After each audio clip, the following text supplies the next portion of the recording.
Ahmed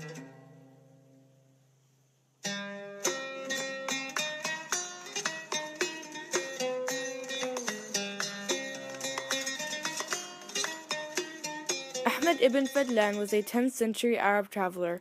He was born in 877. He was famous for his travels in the service of the embassy of the Abbasid Khalif of Baghdad to the king of Volga Bulgars in 921. Ibn Fadlan provided historians with detailed information about the Volga Vikings, including the eyewitness account of a Viking ship burial. He also provided very comprehensive descriptions about other European groups as well, such as Turkic people. Volga Bulgars were united in a kingdom that existed from the 7th to the 13th century around the Volga and Kama rivers in Eastern Europe.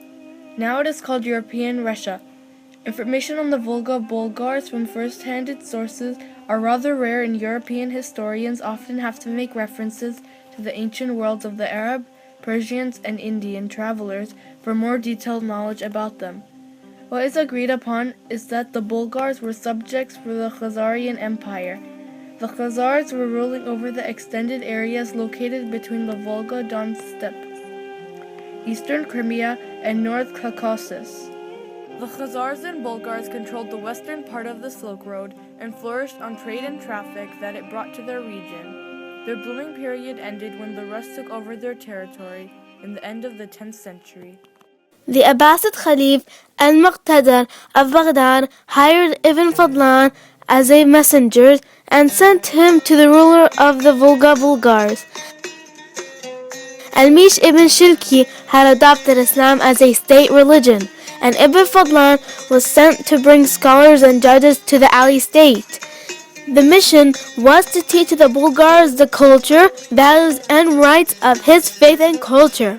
The communities there were waiting for religious leaders. Scholars of law and government officials wanted to build a legal and educational system. The ruler was looking for material support and military protection to strengthen the political ties of the allies. Spreading and teaching a new way of life, however, requires to study and understand the population one is supposed to teach. Ibn Fadlan proved to be a thorough observer. The capital of Volga Bulgars was Bulgar, a bustling trading center in Eastern Europe. The trading partners of the Bulgars included the Vikings and other tribes from the north, Chinese from the east, people from Baghdad, and Constantinople from the south, and Western European states. Historical Norwegian texts report on the Vikings' raid in Western Europe and their voyages to Iceland, Greenland, and North America. But according to European scholars, far more Viking artifacts have been found in Eastern Europe, and it is known to extensive voyages were made by the Vikings. At the Caspian Sea, they met with the Khazar and Bulgar nations. Their strength made it impossible for the Vikings to proceed with violence against them. When Ibn Fadlan first saw the Vikings, who he calls the Rus, he wrote, "I have never seen more perfect physiques than theirs. They are like palm trees, fair and reddish, and do not wear a tunic or kaftan. Each man wore a garment which covered his body on one side and left the other, free for action. Each man carried an axe and knife with him. Tattoos covered him from fingertip to neck. They drank excessively day and night." About the women, Ibn Fadlan remarked, "On their necks they wore rings of gold and silver. For each extra 10,000 dirhams their husband acquire, he purchases a necklace for her to show his wealth." The rest were pagans and worshipped idols. Ibn Fadlan observed their arrival by ships in Bulgar and wrote, "Everyone goes ashore with bread, meat, onions, and milk, and then walks over to a long upright piece of wood that has a man's face on it. The rest prostrates himself and says, 'O my lord, I have come here from a distant land, and I have brought you this gift. I wish you send me a merchant with many dirhams who will buy from me what I want to sell and will not disagree over me with the price.'" Ibn Fadlan also calls the Rus the filthiest of God's creatures and says that they do not wash after eating. He then describes the unhygienic way they wash their faces daily. Each morning, a slave arrives carrying a large basin of full water. She hands the basin over to her master, who washes his face and hands. Then he washes his hair and combs his hair into the basin.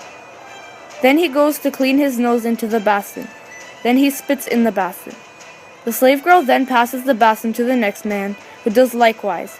She goes on passing the basin to all the men in the house. Each one clears his nose, spits in the basin, and washes his face and hair in it. The Russer Vikings used to cremate their deads. Ibn Fadlan reports how he witnessed the funeral of a Russ. His body was put on a vessel with food, meat, and weapons. A slave was brought in, an old woman, who Ibn Fadlan calls Angel of Death, sacrifices the slave by stabbing her to death, and then her body is put next to her dead master.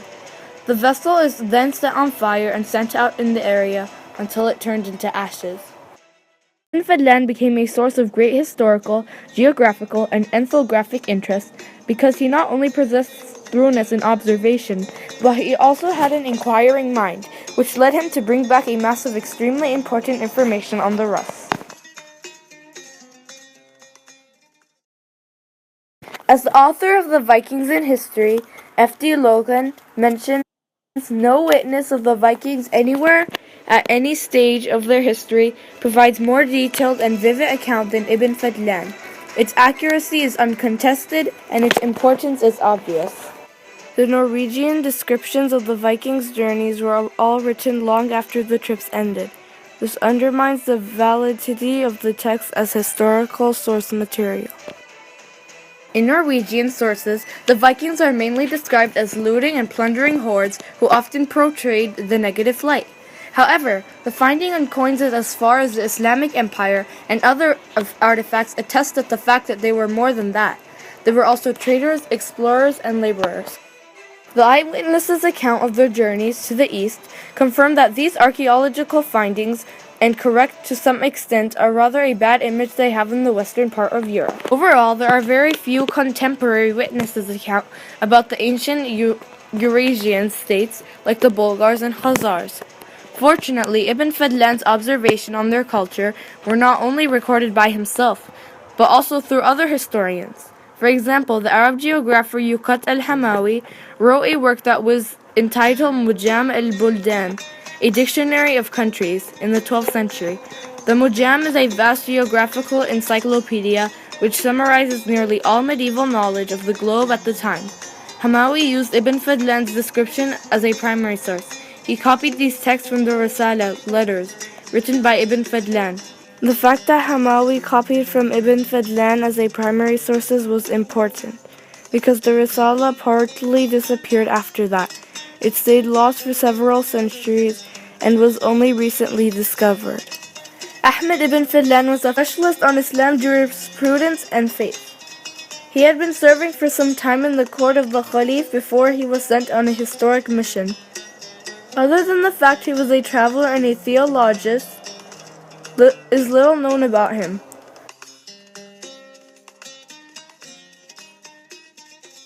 Ibn Fadlan explored worlds and minds that were very different from his own.